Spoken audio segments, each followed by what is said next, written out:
Pirkei Eliezer, Perek Nun Gimel. We're holding in the middle of the Perek. We're talking about Lashon HaRa, different cases of Lashon HaRa that we find in Tanakh. So tonight we're going to speak about the story of Miriam and Aharon speaking Lashon HaRa about Moshe Rabbeinu, and then from that we're going to go on a tangent about different people who are called Kushi in Tanakh, and then we'll speak about the story of Avshalom till the end of the Perek. Okay, so that's the Medrash.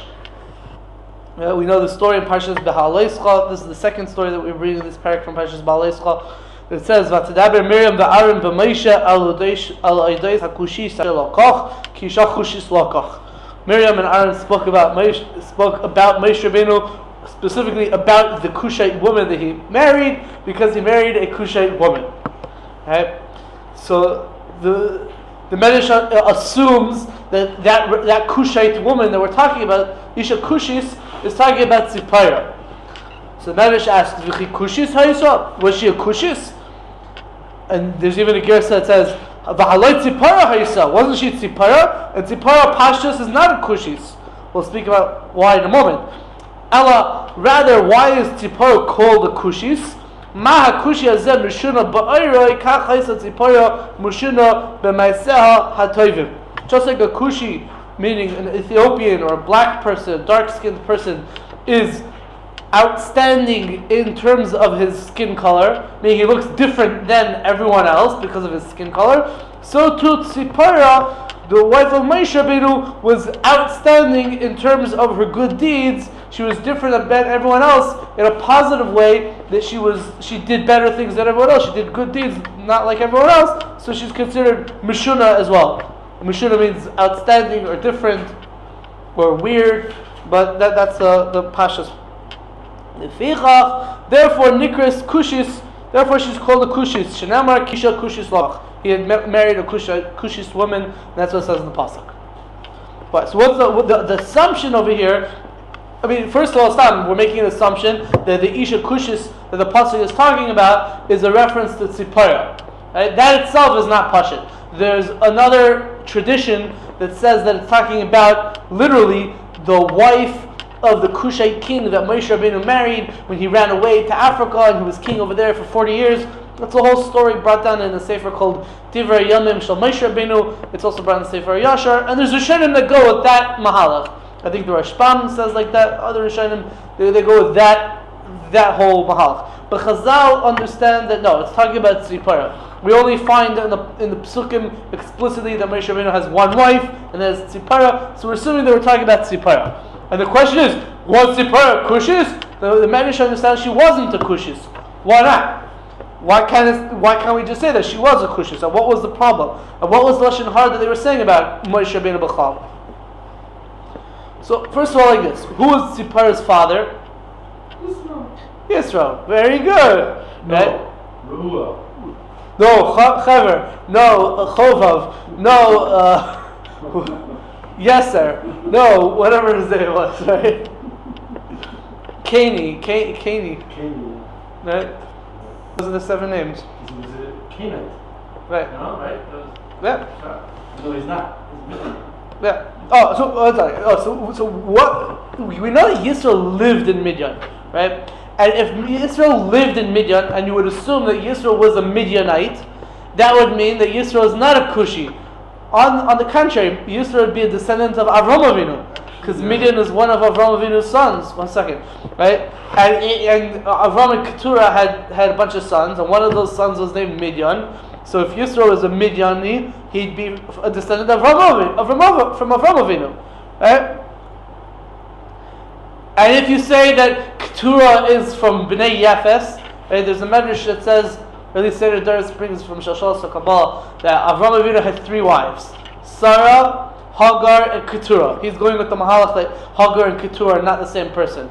So Sarah is from Bnei Shem, Hagar is from Bnei Cham, and Keturah is from Bnei Yafes. Right? So if Keturah is from Bnei Yafes, so the descendants of Keturah, Midian, are not no shaykhs to Cham. They're Bnei Yafes. They're Bnei Shem and Yafes married together.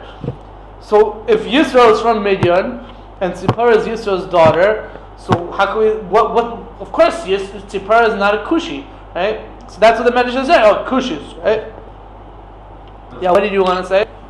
Someone was showing me the Gemara, which seems very obvious that Yisro is Ben Achaben from Mitzrayim, Ben Chom. He was actually an Egyptian. He moved to Midian because Paro wanted to kill him after he gave the Eitz.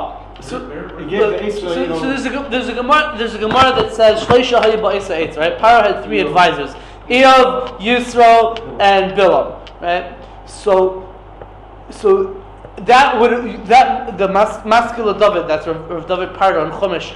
So the Maskil David says that even if you want to say like that Gemara, that Yisro was originally an advisor of Paro, which doesn't say that Yisro is, let's say, a descendant of Chum, but implies it. Yeah? No, but there it says the names are from Chum until Yisro Ben Achaben. Well, where? I don't remember where the son, but The Gemara doesn't say that. No, he showed me somewhere else. Weinstock or something. I don't know. He opened up a sefer. It's connected to that Gemara. It could be. I don't know. The Gemara just says that Yisro was originally one of Paro's advisors, which the Maskil David says even in Tinsalarma you'll say that it's Masha from that he was like from Bnei Chum, but it doesn't, for sure not Bnei Kush. You would say maybe he's from Mitzrayim. Right? Chum had a bunch of sons. Kush, Mitzrayim, Put, and Canaan.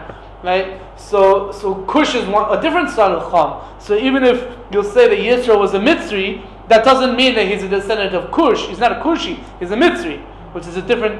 No, but Mitzrayim were black also. It doesn't Rashi that they're dark, right?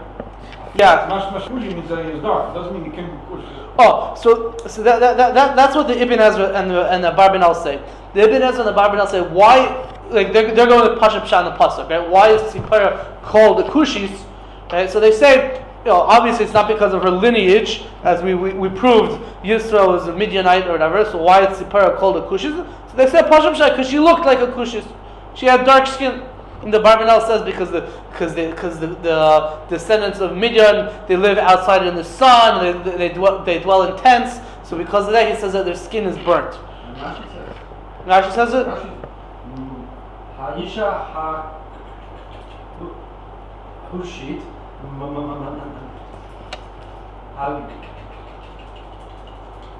Id Shehakol Hodim B'Yafya Kishem Shehakol Hodim Hodim B'Shchorato Shel Kushi. That's Rashi saying.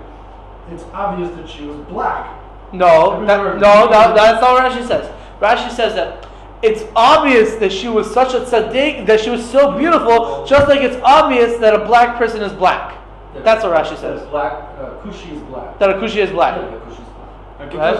Kushi. Yeah, fine. Oh, I thought you were saying that Rashi says like the Barbanel. It's mashma that he means a Kushi is that way because it's black. Fine. No, I thought you were saying that Rashi is saying that the Kushi because it's black. Fine, but Rashi is not saying that she's called a Kushi because she was black. No, but yeah. Mashma. No, but it's sort of mashma like that. No, he's just saying everyone agrees that she's beautiful, just like everyone agrees that a black person is black. That's all that Rashi says. They're saying that she herself was black. That's why she's called Kushi. Rashi is saying a Jewish. Why is she called Kushi? Because she's similar to a black person. How is she similar to a black person? Well, just like everyone agrees that a black person is black, everyone agrees that she was beautiful. You're right. That's what Rashi is saying. I don't think it's a contradiction. It could be Rashi agrees that she was black, but he's trying to bring out another point. In addition to that, she was also a very big tzaddik. Just like everyone would say Shvartz is black. It could be, but that's not what Rashi said. He doesn't say it. Yeah, he doesn't say it. It's Yeah. not a contradiction. He doesn't say that she wasn't. Yeah, it's true. So you could put together. Yeah, you could. And I don't remember where that sefer. I have to ask the one stuff where it was. You know, the Ginger. He showed me 10 generations from Chum to Israel. Okay, well, so we'll have to see it inside. Because he's from Mitzrayim. Yeah. The Pirush Rekach al Torah says that Pashup Pshat is no. Really, she was a descendant of Kush. Her father Yisro was a Midianite. Yeah, that was her father, but her mother was a descendant of Kush. So that's why she's called Cushis.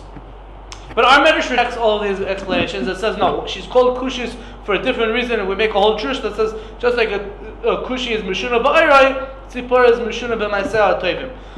And with this, the Radal wants to say that what was the Lashon HaRa that they said against Moshe Rabbeinu, that Miriam Aharon said against Moshe? So the Lashon HaRa is that she's such a good person. She's Maiseh Tovim. She does good deeds. And yet Moshe Rabbeinu for some reason decided to distance himself from her, to separate from her, etc. Why? So they were saying like, why Moshe Rabbeinu separating from her if she does such good things? And the Radal says that that's the pshat in the pasuk. How do you understand the pasuk? It's Daber Miriam Aharon b'Moshe aloydes l'kushis ashalakach ki isha chushis lakach. What do these words mean? Ki isha chushis lakach, because he took an isha kushis. What does that mean? Who's saying those words? Pashut pshat, you would read it. It's sort of the narrator of the Torah, the Hashem, whatever, is saying those words. Because I'm telling you that, by the way, Moshe Rabbeinu had married an isha kushis, right? The Radal says that no, that's part of like the words of Miriam and Aaron against Moshe Rabbeinu. Kisha kushis lakach. He married an isha kushis. He married an outstanding woman. So why is he separating himself from her? Like that was the Lashon HaRa that they said about him. That's Lashon HaRa? Yeah. Is it Rashi saying similarly that she was both pretty and a tzedekah? And a tzedekah. That sometimes you have beauty and not a tzedekah, and sometimes. Yeah, fine. But the point is like she's such a good candidate to be his wife. Like what's wrong with him? You know, there's something suspicious maybe. That sort of like that was the Lashon HaRa that they were saying against him. Other Rishonim have like a slightly different mahalach. The Rekach and Rabbeinu Yehuda Chosed, they go with the mahalach that the taina was that why did Moshe Rabbeinu just separate from her? Why wasn't he also megarish her? He should have given her a get. Right? He just separated her, he abstained from her, but then now like she can't get married because she's still technically married to him. So like that was the taina on Moshe Rabbeinu. Okay, whatever. And didn't she go home? Yeah, no, she went home and she came back. Whatever, it's a whole. By Matan Torah she came back. It's a shiloh if Yisroel came before Matan Torah or after Matan Torah, but for sure, you know, by that time already she was back. Okay, that was just for you because I know we wouldn't be able to get away talking about this without getting a little bit deeper into it. But now the Medrash is going to talk about other people in Tanakh who are called Kushi, called Kushim, and then and Darshan the same way, sort of. Rabbi Tanchum Omer. Rabbi Tanchum says, the Girsa in the manuscript says, Rabbi Tachna Omer, a different name of a Tana named Rabbi Tachna, not Rabbi Tanchum. So he says like this: Af Yisrael Nikru Kushim. Bnei Yisrael are also called Kushim. Shedemar, it says in the pasuk, Haloi kivnei Kushim atem li. Are you not like Bnei Kushim to me? That's what HaKadosh Baruch Hu says about Bnei Yisrael. This is a haftarah for Achrayim Kedeshim, one of those two parshas, I remember. V'chi Kushim hayu. Were Bnei Yisrael Kushim? Do you have that girsa? By Pomerantz.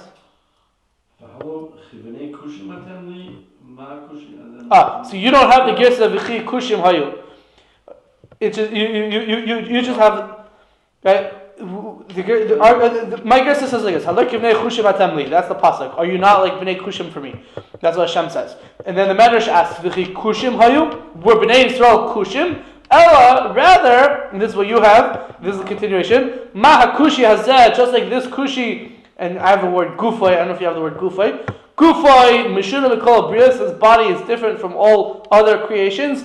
Kach Yisrael Mishunim B'darcheihem, so too the Jews are different. So too the Jews are different in their paths, and in their good deeds. We call Umas Olam from all the nations of the world because they do good things. The Kach Nikru Kushim, because therefore the Jews are also called Kushim because they're outstanding. Right? That's the girsa that I have. The Medrash asks V'chi Kushim hayu. Right? You don't have the girsa V'chi Kushim hayu, and neither did Rabbi Eliezer Izmir. And he asks, why doesn't it say V'chi Kushim hayu just like it says by all the other people that we're going to talk about? Right? Like by Ziporah said V'chi Kushis hayu. And here we didn't say V'chi Kushim hayu. Are they not? Are they Kushim? Rhetorically. So Rabbi Eliezer says that because the pasuk doesn't say that, doesn't call them Kushim. It's not a metaphor, it's a simile, right? What's the difference between a metaphor and a simile? A metaphor is if I say, you are the sun, you are a sunshine, right? I'm saying you are a sunshine. I don't really literally mean that you are a sunshine. I'm comparing you to a sunshine without using the word like or as. I'm saying you are as if you are, but I don't literally mean it. That's a metaphor. A simile is where I say you are like the sunshine. You are as radiant as the sunshine. Right? Use words like or as, which shows that you're just making a comparison. That's a simile. So over here, the pasuk doesn't use a metaphor. It doesn't say Bnei Yisrael are kushim. It doesn't say that. It says Haloi kivnei kushim atamli. You are like kushim. You are like Bnei Kush. So because the pasuk uses a simile and not a metaphor, so the Medrash doesn't have to say, oh, are they really kushim? Because it didn't say they were really kushim. It says they're like kushim. And then we made the drush that why are Bnei Yisrael like Kushim? Because just like a Kushi is outstanding in terms of the color of his skin, so Bnei Yisrael are outstanding in terms of their good deeds. Weiter. What? Okay, so the next one is a story. It's a story in Sefer Yirmiyah. In Sefer Yirmiyah, basically what happens is that people are opposed to the prophecies of Yirmiyahu and Navi, because he's giving prophecies of doom and trying to tell people to do tshuva, and people never like hearing that stuff. And it ended up that they took Yirmiyahu and Navi and they threw him in a pit. Maybe that means that they threw him in jail, I'm not sure. But they threw him in a pit, right? And they left him in a pit. And somebody found out about this, that Yirmiyahu was thrown into a pit, and he went and told the king of Yehuda. His name was Tzidkiyahu Melech. He was the last king of Yehuda. And they went and they told him, and they said, how could you leave Yirmiyahu in a pit? He's going to die. He doesn't have any food or whatever. And Tzidkiyahu said, you're right. And he helped, and he took it, and he ordered them to take Yirmiyahu out of this deep pit. That's the story basically. So now, who is this guy that heard about it and told Tzidkiyahu Hamelech that Yirmiyahu is in a pit? So the pasuk says, it says in one pasuk, Vayishma Eved-Melech the Cushite. A person, this is the Pasha way of reading the pasuk.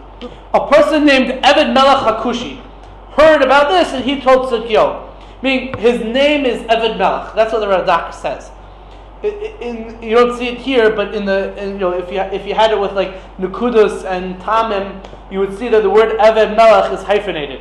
It's like one word, Eved-Melech.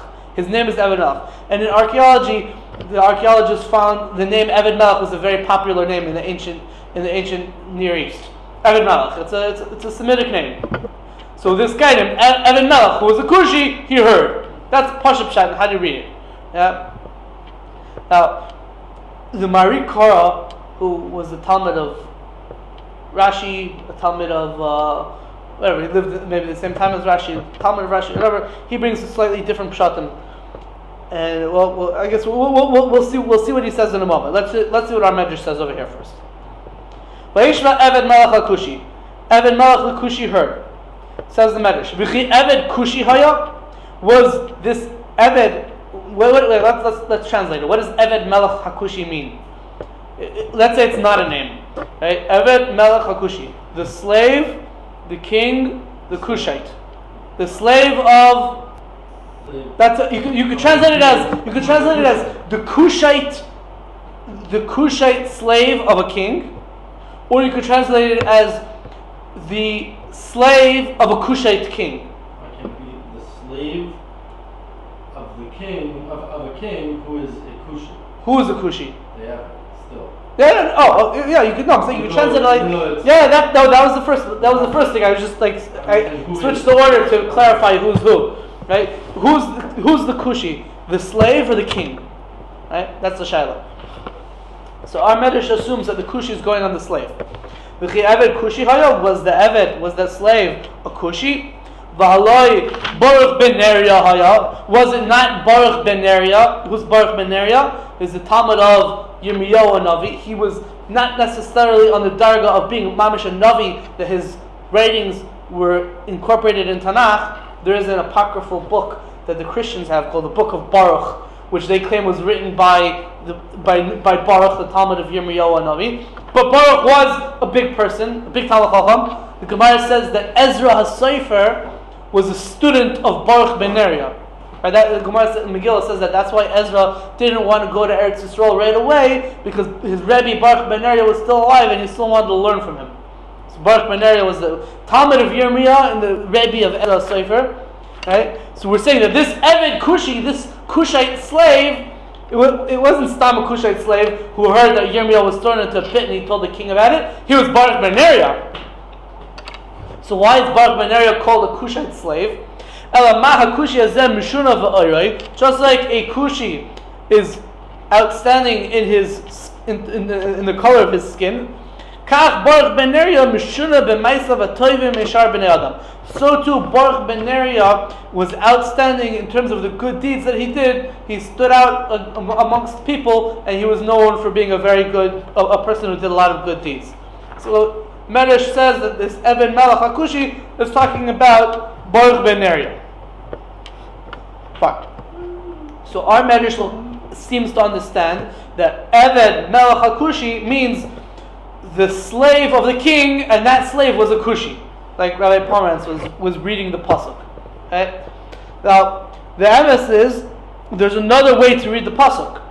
You can read it as Eved-Melech the Cushite, the slave of the Cushite king. Right? And who's the Cushite? Not the slave, but the king. And that's how Chazal understand it in the Gemara in Ma'id Katan. The Gemara in Ma'id Katan is similar to our Gemara over here, where it dashes different people who are called Kushi. And the Gemara says, who is Melech HaKushi? Who's this Cushite king? That's a reference to Tzidkiyahu. Tzidkiyahu HaMelech, the last king of Yehuda, who, like his name is mashma, he was a tzaddik. Tzidkiyahu is a tzaddik. And therefore he's called a Kushi, a Cushite king, because just like a Kushi is outstanding in terms of the color of his skin, so too Tzidkiyahu was outstanding in terms of his good deeds. So the Gemara explains that Melech HaKushi is talking about Tzidkiyahu, not talking about Baruch ben Neriah. That's how the Gemara reads the pasuk. The truth is that if you look in the Pesukim in Sefer Malachim, you'll see that it says in the pasuk about Tzidkiyahu, Melech Yehuda, it says Vayas HaRa be'enei Hashem. He did evil in the eyes of Hashem. So how could the Gemara say that he was a good person? Well, it doesn't mean literally he did the bad. It means that he. Oh, sorry. So Chazal tell us that it doesn't literally mean that he did evil in the eyes of Hashem. He was really a big tzaddik. The Gemara in Sanhedrin says that his generation did evil in the eyes of Hashem, but he himself was a tzaddik, etc. Right? That's the mahalach. The truth is, though, that there's actually machlokes in Chazal how to look at Tzidkiyahu. There are sources like the Gemara in Ma'id Katan that seem to say that Tzidkiyahu was a tzaddik, and there are other sources that seem to group Tzidkiyahu with the evil kings of Malchei Yehuda, that Tzidkiyahu was not a tzaddik. He was, like the pasuk says, Vayas HaRa be'enei Hashem. Right? So the Radal says that our Medrash darshans the pasuk of Eved-Melech the Cushite that is talking about Baruch ben Neriah as opposed to talking about Tzidkiyahu, because our Medrash understands that Tzidkiyahu was not a tzaddik. Maybe it's a machlokes between the Gemara and Pirkei Eliezer. Was Tzidkiyahu a tzaddik? The Gemara says Tzidkiyahu was a tzaddik, and Kushi is talking about Tzidkiyahu. And Pirkei Eliezer says no, Tzidkiyahu was not a tzaddik, and Kushi has to be talking about somebody else, and we say it's talking about Baruch ben Neriah. That's what the Radal wants to say.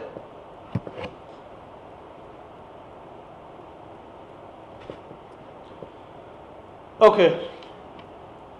You could speak a lot. There's a lot to say about was Tzidkiyahu a tzaddik, was he not a tzaddik. There's steers and Rashis in different places. There's a Parshas Drachim, which is a sefer in Drush written by the Mishnah Melech in Drush Chaf Beis. He wants to say that now everyone agrees that really Tzidkiyahu was a tzaddik, and the sources that seem to say that he was not a tzaddik is only because he didn't protest the averos of other people, so it's as if he sort of did them. But he himself didn't really do averos. So you can certainly learn it like that. If you learn it like that, so then there's no reason to say why our Medrash holds that he's not a tzaddik. You don't see explicitly that he's not a tzaddik. We happen to be touching the pasuk on somebody else, not on him. But so the point is that the Radak understood Pashup Pshat in the pasuk is Eved-Melech is a name, and Eved-Melech HaKushi means Eved-Melech the Cushite. Right? That's the Radak's mahalach. Chazal understand that no, Eved-Melech is not necessarily a name; it's a description of a person. And Hakushi, it's a shalach. Hakushi is going on Melech, or it's going on Eved, and that's sort of the machlokes between Pirkei Eliezer and the Gemara.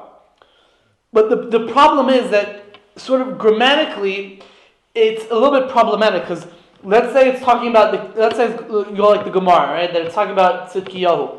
So then it should say Vayishma Eved HaMelech HaKushi.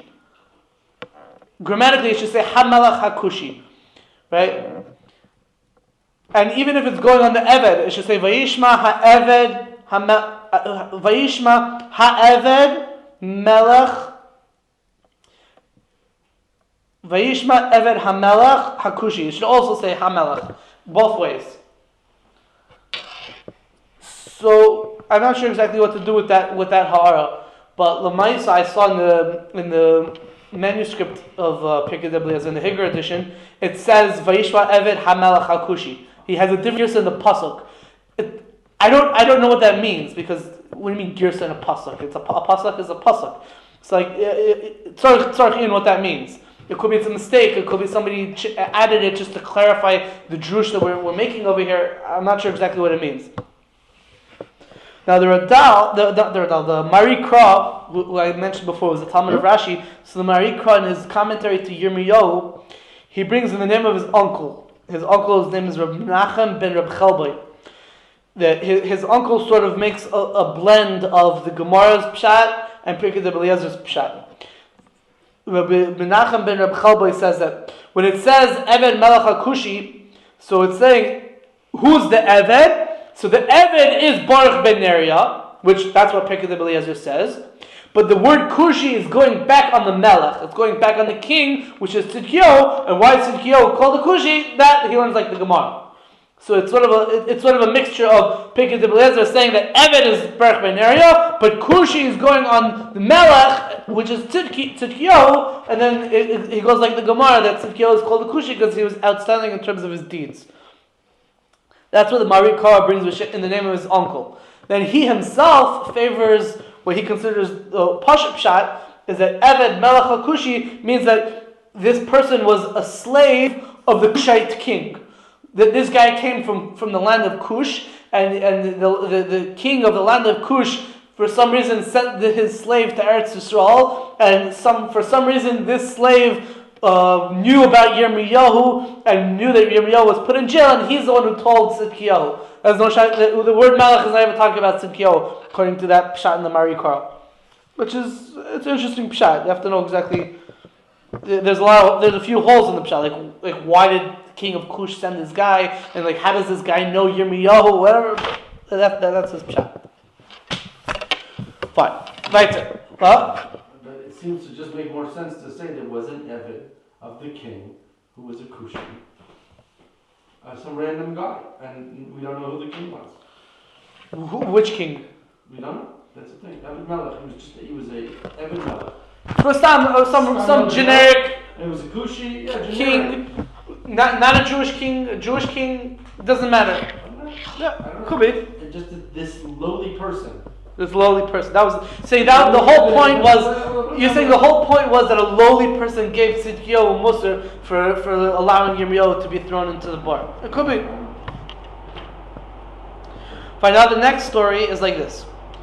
This is a story in Sefer Shmuel Beis.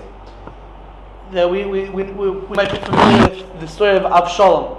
Absalom was the son of David HaMelech, and he decided to rebel against his father and become king on his own.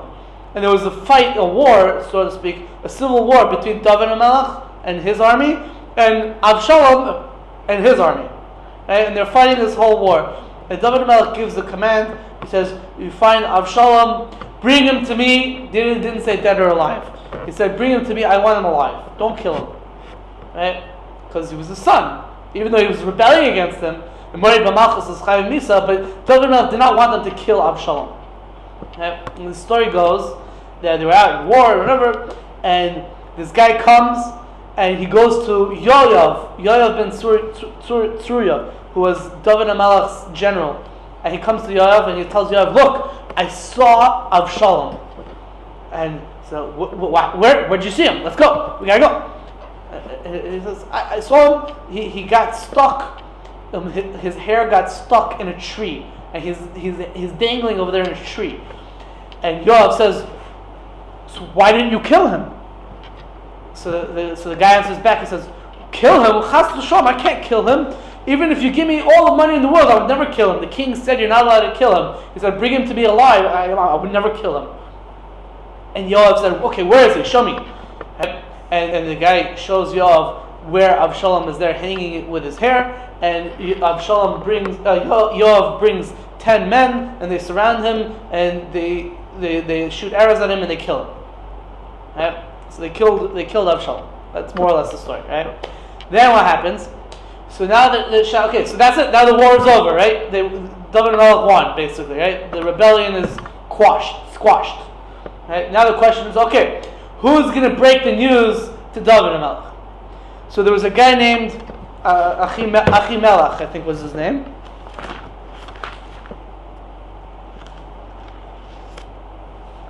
Ahimelech ben Sodek. Right? So he's like, oh, I'll go bring David and Melech the good news. Right? Because the way it worked in the ancient world was like, if you brought the king good news, so then you get a lot of rewards. If you bring the king bad news, then the opposite might happen. So this guy Ahimelech ben Sodek wanted to bring David and Melech the good news, but then they told him like, maybe it's not such a good idea because his son was killed and he won't really be so happy. So what does he do? So he says like this. So Yoav goes and he tells this other guy, who happens to be a Kushi, he goes and he tells this Kushi, says, you go tell David and Melech that his son was killed. Fine. Then Ahimelech, he runs ahead, he gets to David and Melech, and then he tells basically David and Melech, oh, we have good news. So what's the good news? Oh, you won the rebellion. Oh, very good. And what about my son Avshalom? What happened to him? So Ahimelech says, I don't know. It was in the fog of war. I didn't see exactly what happened. I'm not sure exactly what happened. All I know is that we won. Then the Kushi guy comes, and David Melech asks the Kushi guy, oh, what happened? So he says, basically he tells him that Avshalom ended up getting killed, and David Melech gets very sad, and he starts crying and eulogizing Avshalom and whatever. That's the story. So this Kushi guy, the second guy who told David Melech the report, this second guy who told him that Avshalom was killed, so the Medrash over here is going to focus a little bit about him and darshan a pasuk. One pasuk says, "Vayomer Yoav Kushi." Yoav said to the Kushi, "Lech hagei lamelech." Go tell the king.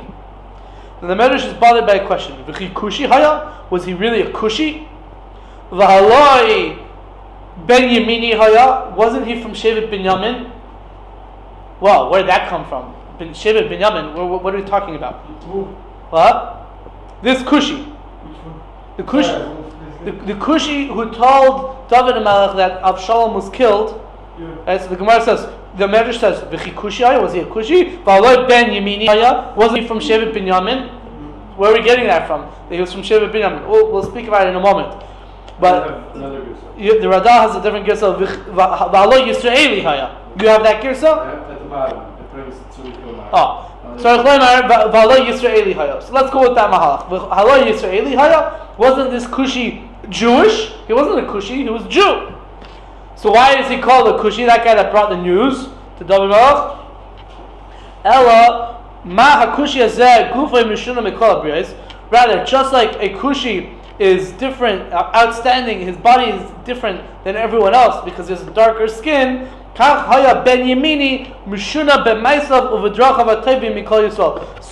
this Kushi guy who told David that Avshalom was killed, he's different in terms of his good deeds and his good path more than from all the other Jews. He was such a good person, and that's why the Torah calls him a Kushi. I think you remember someone explained that Itaka was a Gid.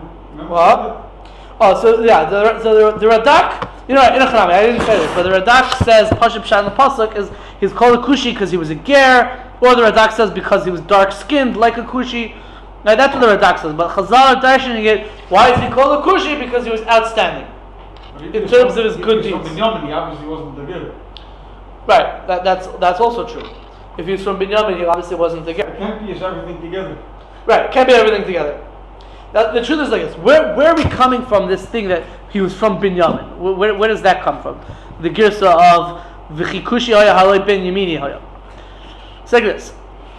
There's a pasuk in Sefer Tilim, Perek Zayin. It says in the pasuk, Shigayon leDavid asher shor laHashem al divrei Kush ben Yemini. Shigayon leDavid asher shor laHashem al divrei Kush ben Yemini. A song to David that he sang to Hashem about the matter of Cush ben Yemini. Right? That's the Pasuk Pshat of Pasuk Tilim Perek Zayin Pasuk Aleph. So what's that talking about? Now, Chazal tell us in the Gemara in Moed Katan that I mentioned before. The Gemara says over there that Cush ben Yemini is actually talking about Shaul HaMelech. And why is Shaul HaMelech called Cush? Well, he's called Cush because he did good things, he did good deeds. Just like a Kushi is outstanding in terms of the color of his skin, so too Shaul HaMelech was outstanding in terms of the good deeds that he's done. That's what Gemara says. And Ben Yemini, because we know a given is that Shaul HaMelech was from Shevet Binyamin, right? Shaul ben Kish Ish Yemini. Right? So Shaul is from Shevet Binyamin. So that pasuk of Shigoya and David Asher Shala Hashem al Divrei Cush ben Yemini is talking about Shaul HaMelech. That's what the Gemara says. Now,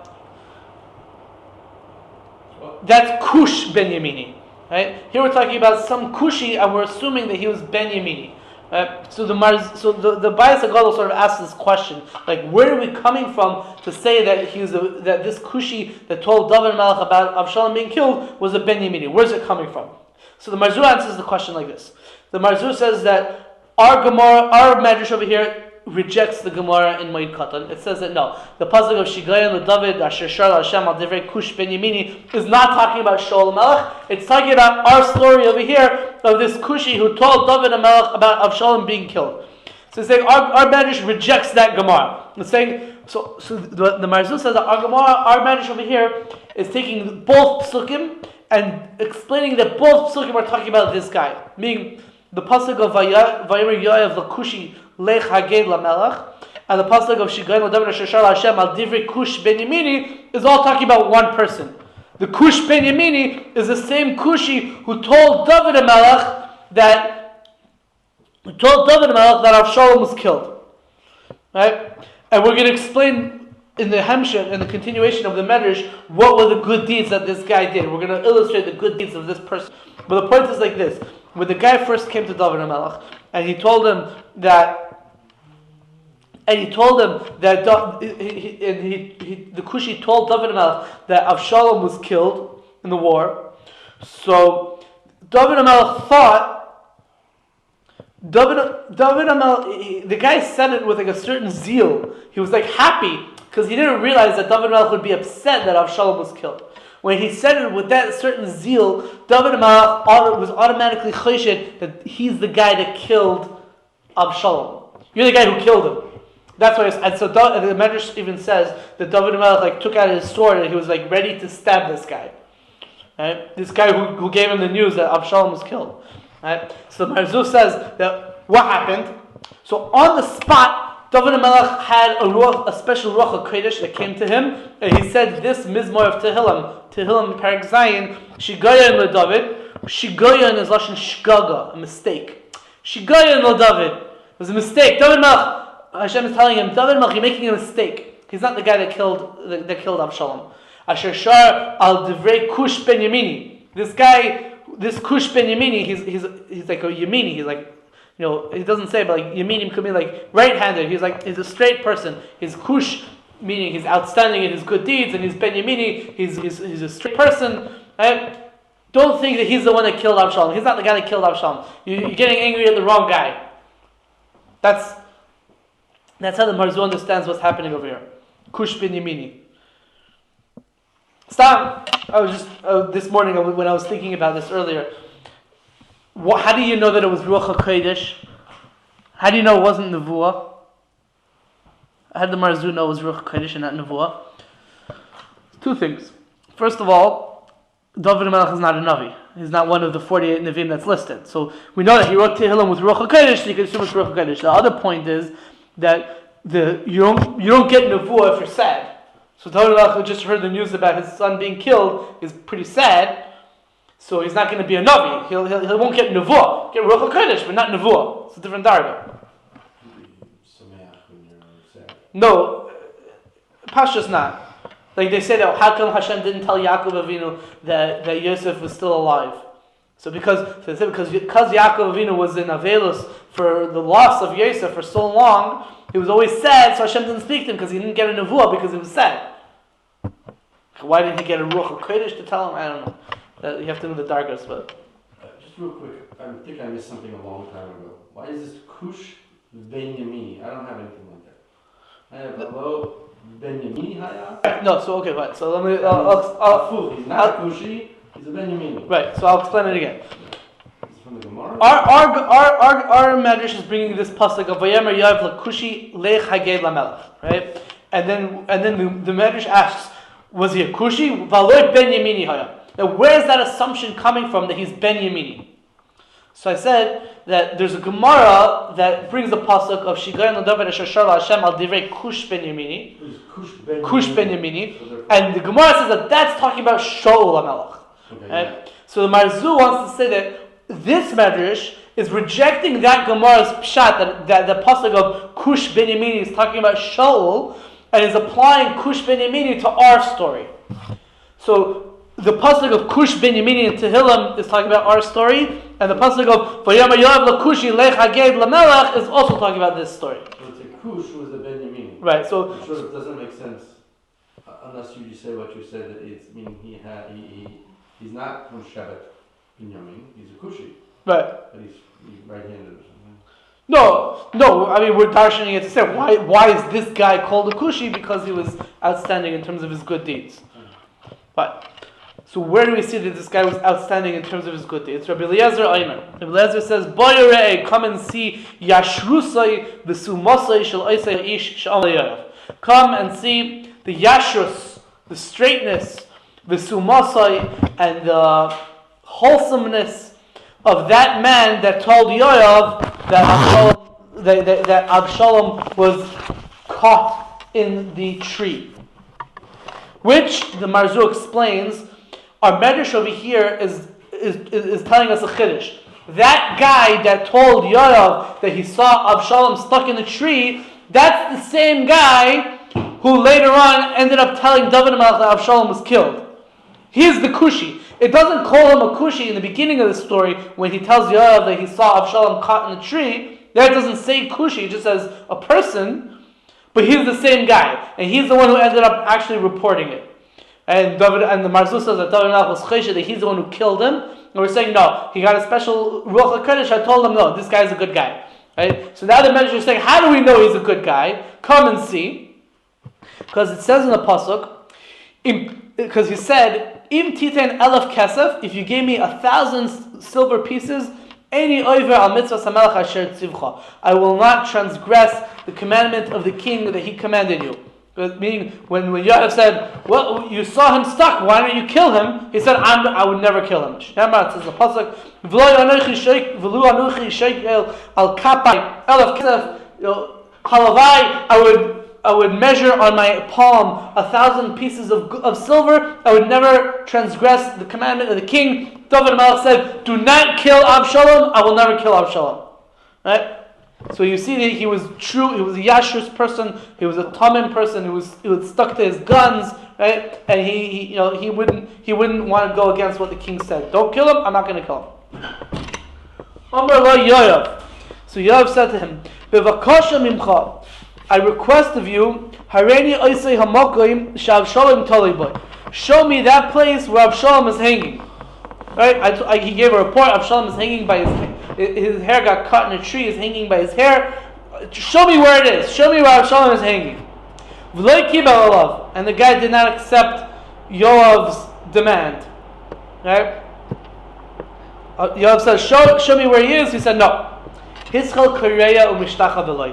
He began to bow and prostrate himself in front of him. Shenemar, it says in the pasuk, "Vayemer lo Yoav lo chen oichila lefanecha." I'm not going to beg you anymore. Now the shadow is who bowed to whom. Pashtus, it means that Yoav bowed to this guy, the Kushi guy, bowing to him, saying like, "Please tell me where Avshalom is," like begging him. He went down on his knees, like begging him. But you could also explain, and the Radal says that this is a doichek, but you could say it, that the guy, the Kushi, was going on his knees and bowing in front of Yoav, saying like, "Please forgive me. You're the head of the army, and you're asking me where is Avshalom, and I'm not telling you where he is. Please forgive me for not telling you. I can't tell you."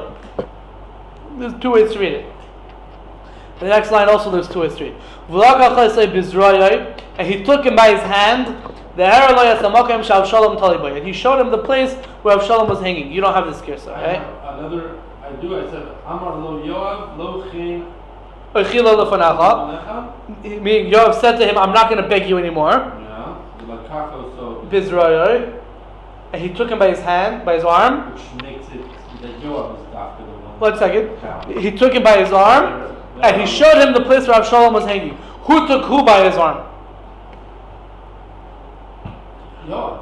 Doesn't mean so the Baruch says 2 pshatim. Either it means that Yoav grabbed this Kushi by his arm and forced him to show him where Avshalom is hanging, or it means that this guy sort of like held his hand and took him over to where Avshalom is hanging. Like he took him with him.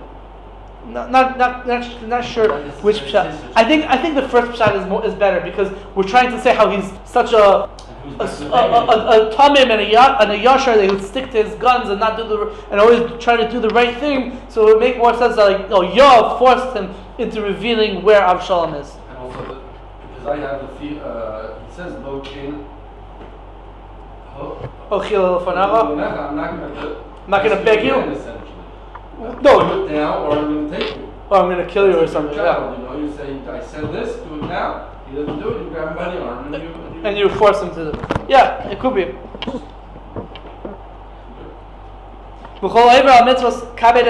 Anyone who violates the commandment of honor thy father, it's as if he violated all of the 10 commandments.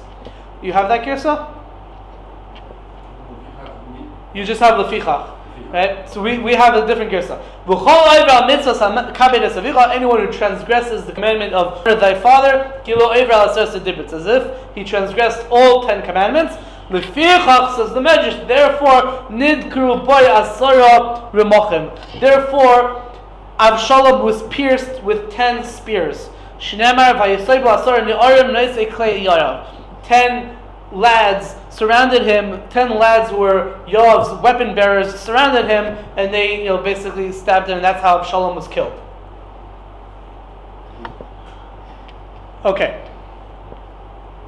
Weiter. Says the Medrash. Shisha nidmu la'adam harishon v'chulun nergu. 6 people were similar to Adam Rishon, meaning they had very different good, very overly. I'm trying to come up with a good word. They had different outstanding qualities that were so similar to Adam Rishon that they were like maybe you could sort of call them superhuman in a way, even divine to some extent. We'll see in a moment. Right? And all these people that had these special qualities, they ended up being killed because of those qualities or through those qualities. Here are the 6 people. Shimshon Shimshon was overly strong. He had a special quality of strength, and he was killed with his strength, right? Because at the end, what he did was he used his strength to make the pillars that were holding up the building come down, and he killed himself. Shaul b'koimosai. Shaul was especially tall. Right? The pasuk says that when Shaul was appointed the king, it says Vayigba mikol ha'adam mishichma yomala. He was a shoulder above everyone else of the nation. Not necessarily just figuratively, but it means literally he was just taller than everyone else. Like Abraham Lincoln, right? Tall guy. You're just going to say that? Right? Neriah and Shaul was killed because of his height. I mean, through his height. Shaul was killed through his height. How do you figure that? Because in the end, what happened was that Shaul Melch basically committed suicide by putting his sword down and then falling onto his sword. Right? So he had to cheshbon how far away he would fall from the sword, put his sword over here, and then just allow himself to fall down onto the sword, and that's how he died. He said in different measures that he split him by his neck. Oh, so the Gemara in Soita will speak about that parallel Gemara on Daf Chaf. So the parallel Gemara says that Shaul was especially blessed with his neck, and he was killed with his neck, because it says in the pasuk that his neck fell on the sword. Very good. It seems like he got killed. It wasn't really suicide. He fell on the sword, but he got wounded, very seriously, and then the Amaleki, he finished off the job. If you put Yeah, it could be. I was saying it was a suicide that didn't work out. So the Amaleki, he finished the job. He did like the Makba Patish. Yeah, and that's the guy who came to Eved-Melech and told him that Shaul was killed. Right? Fine. So we have Shimshon, Shaul. The third one is Asahel ben Merutzasei, Neriah ben Merutzasei. Asahel was one of the generals of Shaul HaMelech's army. Right? Asahel and Avner ben Ner, and Asahel was very quick at running. He was especially blessed with the ability to run fast. I'm not sure exactly where it says that he was killed because of his running. No, it seems obvious from the Psukim. That what? Back then, it was just when the civil war started between David and Ishbosheth, right? Yeah. So it says that Avner and his men, they decided to attack, David's men, right? Yeah. So Yoav, he sent a bunch of his men to front them, and they're like in two valleys, one opposite the other, like two hills. Yeah. And Avner said, let the lads come and let them fight like a game. To see who's tougher, yeah? Yeah. So Yoav said, Yakumu Yitzachaku, yeah? It says like a group of Yoav's men, a group of Avner's men, they got up, and it says that like 14, I forgot but all of them got killed, right? So from there it became a whole war between two armies, and during that war, David's men, they won basically, because But what does that have to do with running? I'm gonna get to that. Yeah. Yeah, so Avner's men were defeated soundly, right? Okay. Let's say David's men like 20 fell, I don't know, out of Avner's men like 300 almost fell. Okay. So he realized that he was losing, so he started running away, and while he was running, Asahel, who was Yoav's brother, he was very light-footed, right? So he said, I'm going to get Avner and I'm going to get rid of him now, because he's the one who started this. So he started running after him, running very, very quickly.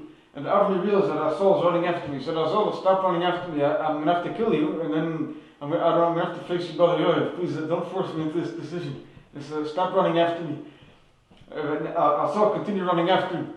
So Avner said, if you want to save your own pride, you can make believe that you're running after someone else. There's other people here also. Run after a different one of my men and kill him. Don't run after me though, because you're not going to win. And he kept on running, he didn't listen. So Avner turned around and he says that he hit Asahel in the Chodesh, right? He took his sword and hit him in the fifth rib.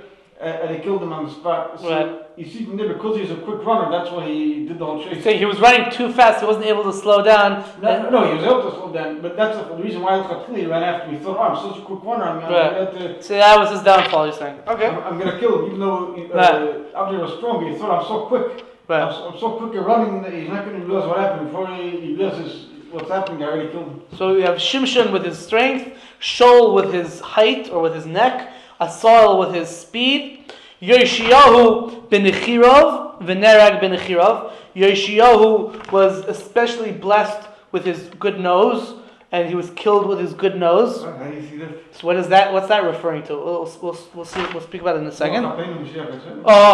Tzidkiyahu be'einav. Tzidkiyahu was blessed with good eyes. He had night vision. Tzidkiyahu was blessed with good eyes. Ulakach ivru einav, and therefore his eyes were blinded. We'll speak about that in a moment. Avshalom Besaroi v'Neriah Besaroi, and Avshalom was blessed with his beautiful, bountiful hair, and he was killed with his hair. Okay, so we have a few things that we have to speak about over here. Okay, Yoshiyahu with his nose. So as Rabbi Felder said, the pasuk in Eicha, which is a hesped on Yoshiyahu HaMelech. So the pasuk says, Ruach Apenu Mashiach Hashem. Ruach Apenu Mashiach Hashem. The spirit of our nose is the Mashiach Hashem, the anointed one of Hashem. And the Medrash says that that's talking about Yoshiyahu HaMelech. That whole parak of Eicha, the Medrash says is talking about Yoshiyahu. We mentioned this way back when.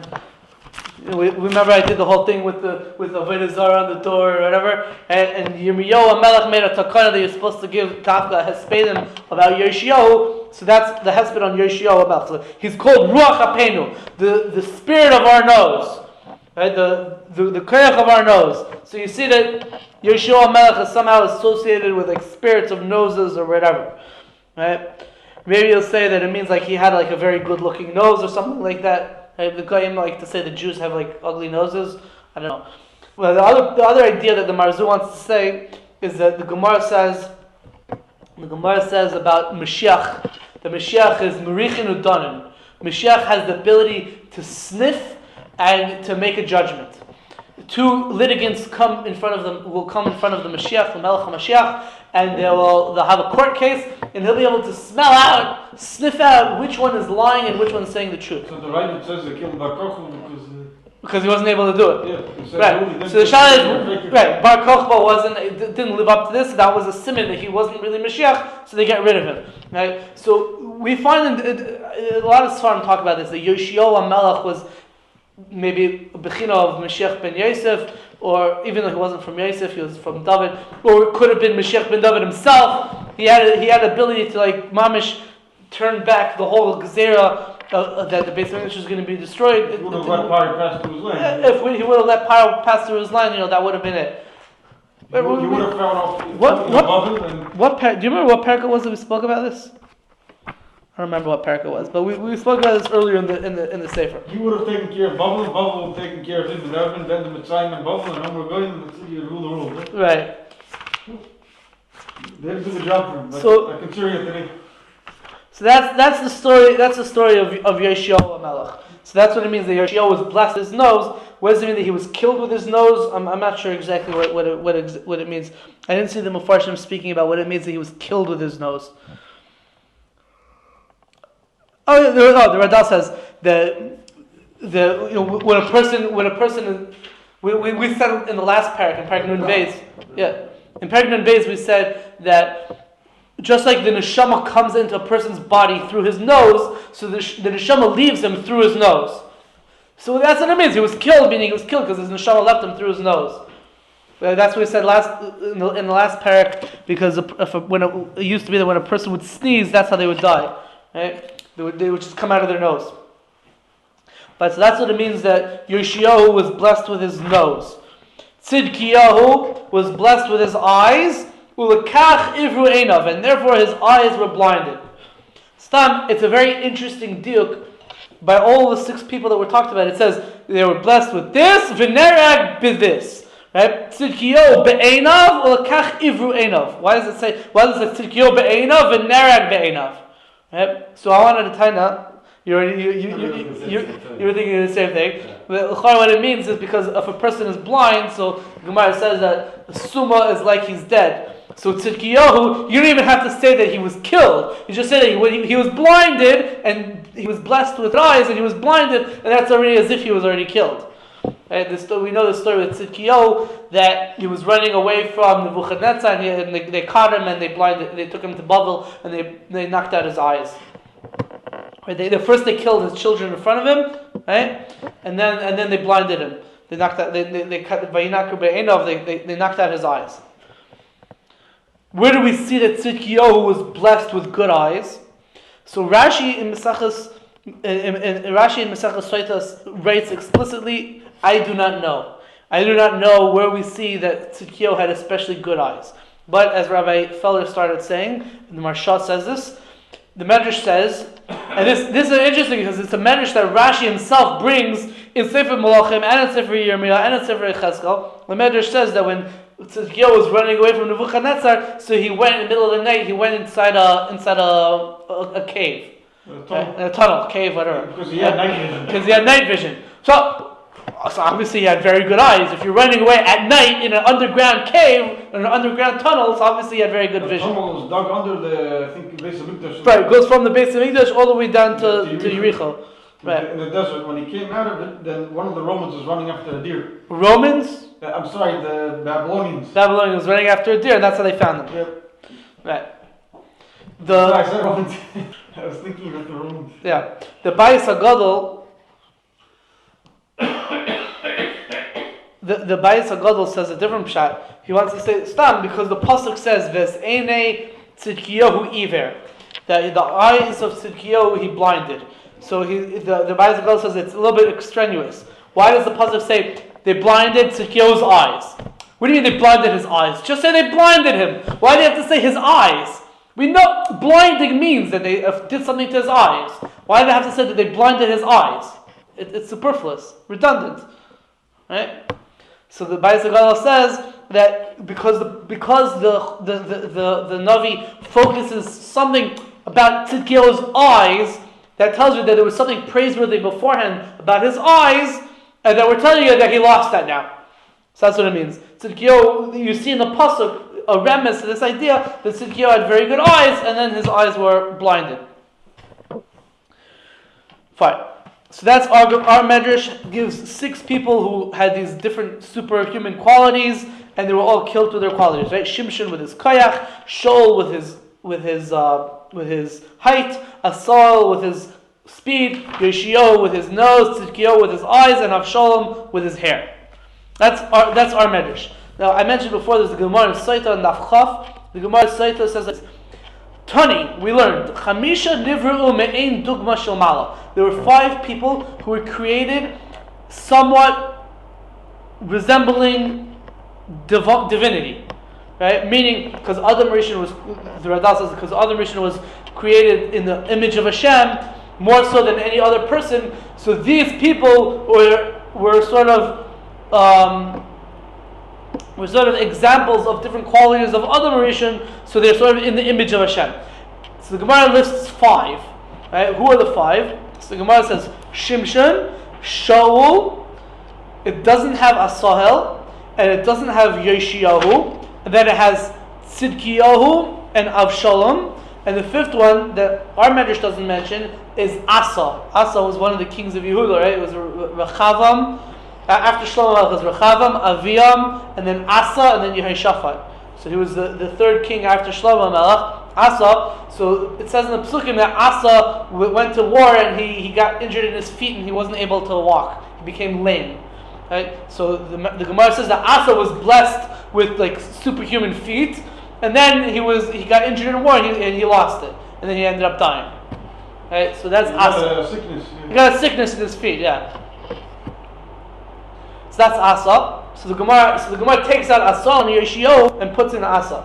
There's a sefer called Pirkei D'Rabbeinu HaKadosh, which is a sefer that's miyuchas to Rabbi Yehuda Nasi, and it's a medrash that basically what it does is it goes through different numbers. It has like lists of things for that number. So like in the number, by the number 6, it gives a list of 6 people who are like Adam Rishon, like similar to our medrash over here, by number 6, and it gives the same list as our medrash, except that over there it also takes out Asahel and Yoshiyahu. It doesn't have those 2, and instead puts in Asa Biraglov, like the Gemara, and Uzziyahu b'mitzchay. Uzziyahu, who's also known as Azariyahu, was the king of Yehuda after Amaziah, right before Yosam. So Uzziyahu was, he was a relatively good king. The only thing is that he did something wrong. That he decided that he wants to do a vayda in the Beis Hamikdash, and he went inside and he got saras on his forehead. And that was like a bad thing that he did, but that was like the only bad thing that he did. But the medrash over there is sort of saying that like beforehand his forehead was like extremely good looking or strong or something, and then afterwards his downfall was because of his forehead.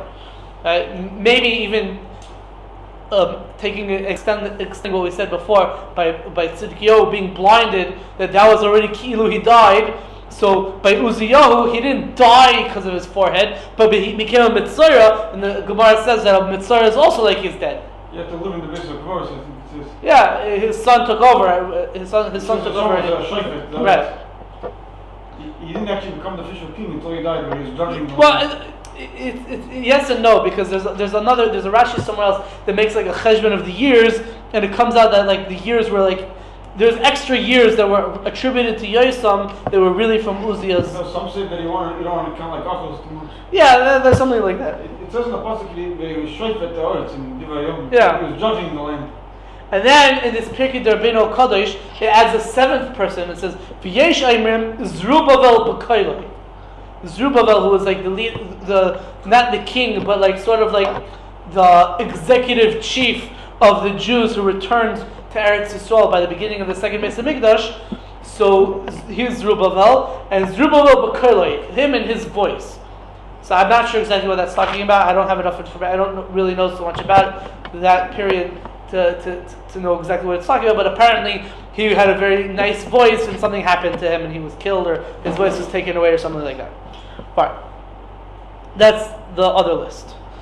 Right in the Medrash. Says the Medrash, Avshalom, continuing with the story of Absalom. Absalom was very strong, a strong warrior in battle. And his sword was attached to his hip. And he was traveling, and his hair got caught in a tree. So why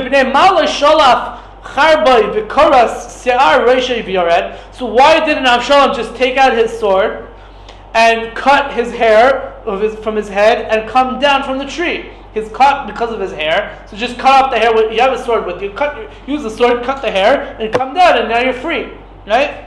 So why didn't Avshalom just do that? Says the Medrash, Elo, rather, Ra Gehinnom sheniftach tachtav. Avshalom saw that there was an opening to Gehinnom underneath him. And if he would have taken the sword to cut his hair to fall down from the tree, he would have fallen into the depths of Gehinnom. Meaning, the Radal says that this is sort of like by Korach, they were swallowed, the people, Korach and his people, not the 250 that were with him, but like Korach and his people were swallowed up in the ground, right? Because it was a special avera, that it was a special einish, that they did such a horrible avera that they rebelled against Moshe Rabbeinu, that they deserved to be swallowed in Gehinnom alive. So when Avshalom saw that there's a Pesach, an opening to Gehinnom underneath him, that if he would cut down his hair and fall down from the tree, he would fall into this opening of Gehinnom, he realized that he's like Korach. Korach rebelled against Moshe Rabbeinu and deserved a horrible einish, and I, Avshalom, am rebelling against my father Eved-Melech. I equally deserve such a horrible einish. And that sort of, he had an epiphany, and he realized that he was doing something wrong, and he did tshuva. And then they killed him. And right, he's doing tshuva. So he's doing tshuva. Instead of escaping and continuing his rebellion and going to Gehinnom instead he decides he's not going to do that. Omar, he said, Mutavli, it's better for me it's better for me to be hanging by the hair of my head over here in this tree and not to go down into the fire of Gehinnom. That's why he was hanging in a tree. Shenamar says the pasuk you see it's Absalom totally ba'ela. He was hanging in an ela is an oak tree. Right? He was hanging in an oak tree. Either the Radal says that either Avshalom was thinking that I'd rather be caught over here and let the people from Eved-Melech's army find me and kill me, and then that death will be a kapara for my affairs, and I won't lose my chelik in Olam Haba. A, or B, that they'll catch me and take me down, and they'll bring me down from the tree, and they won't kill me, and they'll bring me in front of my father, and I'll tell him that I'm retracting and I'm chayzer, and then he'll bring me, he'll have pity on me, and then nothing will happen to me. Those are two options that he was hoping would happen. Rabbi Yoshiyahu Omer, with this the Medrash finishes. Rabbi Yoshiyahu Omer says like this: Shiva psachim leGehinnom. There's 7 gates. There's 7 openings to Gehinnom. Right? There's 7 levels of Gehinnom. V'nichnas Avshalom ad chamisha psachim shel Gehinnom. And Avshalom, after he died, he went to the 5th level of Gehinnom. V'shama David, and David HaMelech heard. I don't know where he heard this. He had Ruach HaKodesh. He saw some sort of vision. Maybe a Navi told him. But David HaMelech heard that Avshalom, his son, is in the 5th level of Gehinnom. 5 out of 7. V'hischel miyael u'misaped. And David HaMelech began to wail and to eulogize Avshalom. V'kora al Avshalom. He called out about Avshalom. Chamisha pa'amim bini bini. He said 5 times about Avshalom, my son. Shenamar, it says in the pasuk, Vayigas HaMelech v'yala Aliyas Asar. He went up, Aliyas Ashar, and he said, Bini Avshalom, Bini, my son Avshalom, my son. The pasuk continues, it says, Mi tein musi ani tachtecha. Halavai, I should have died instead of you. Why did you have to die? Why couldn't I have died? Avshalom, Bini, Avshalom, my son. Right? So it says 5 times in the pasuk that he said Bini about Avshalom. And connected that, Hashem returned him from those five gates to Gehinnom. So each time David HaMelech said about Avshalom Bini, he was taken out of one level of Gehinnom and he got out of Gehinnom. David HaMelech saw that Avshalom was saved from the 5 levels of Gehinnom. And he began to praise and to sing the glory of his creator, of Hashem, and thank Hashem. He said, you did a sign for good to me. And my enemies saw it and they dried up. Because you, Hashem, have helped me and you consoled me. So as the Marzuk explains, in what sort of context could it be that Hashem would, on the one hand, help him, which would mean that he's matzliach in something, he's successful, but on the other hand, he needs consolation, and Hashem also consoles him in the same thing. So the Medrash says, Azartani mimulchemes Avshalom, you helped me in the war with Avshalom, that David HaMelech ended up winning the war and defeating Avshalom's army and Avshalom's people. Vinichamtani, and you consoled me in the same story. You also consoled me al evli on my mourning, that I was mourning my son, the loss of my son Avshalom. Hashem consoled me by helping me take Avshalom out of Gehinnom. So that's David HaMelech saying thank you to Hashem for helping Avshalom get out. One more point. The Gemara says in Saita over there, it says that Avshalom, that David HaMelech said 8 times he said Bini about Avshalom. Not 7 times, not 5 times like the Medrash over here, but the Gemara darshans Psukim to say that David HaMelech said 8 times Bini. Right? So Rav Chaim Falachi in Par Echad, he says there's a slight machlekes over here between the Gemara and our Medrash over here. There's a Gemara Meseches Sanhedrin in the last parak. The Gemara over there has an opinion. Reb Meir says that Avshalom doesn't have a chelik in Olam Haba. Okay? Now, our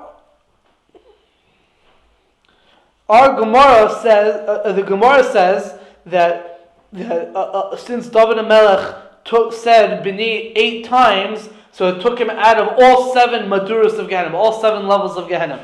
But our Medrash over here says that he only said it 5 times. So that would be mashma that he was left in the 2nd level of Gehinnom, and he does ein lechelek olam haba. But the Gemara says that he left all 7 maduros Gehinnom and he went to Gan Eden. And our Medrash seems to say that no, he only left 5 maduros of Gehinnom, and that means that he's left in Gehinnom. So Reb Chaim Falachi says that our Medrash holds like Rabbi Meir that Avshalom ein lechelek olam haba. But the Gemara learns that no, yesh lechelek olam haba, and he's even in Gan Eden.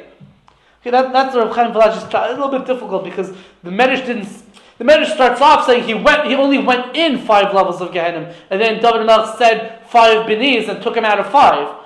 It's like, where are you coming from? That there's like 2 levels left, and he's ein lechelek olam haba. Adrabah, he only went in 5, and then he lost those 5 levels of Gehinnom because of David HaMelech, and now he's not in Gehinnom B'chlal. So, I'm not sure. But if you don't say like what you're saying, now it's a shtickle difficult. How do you understand the difference between the Gemara that says that David HaMelech said Bini 8 times, and our Medrash that says he said it 5 times?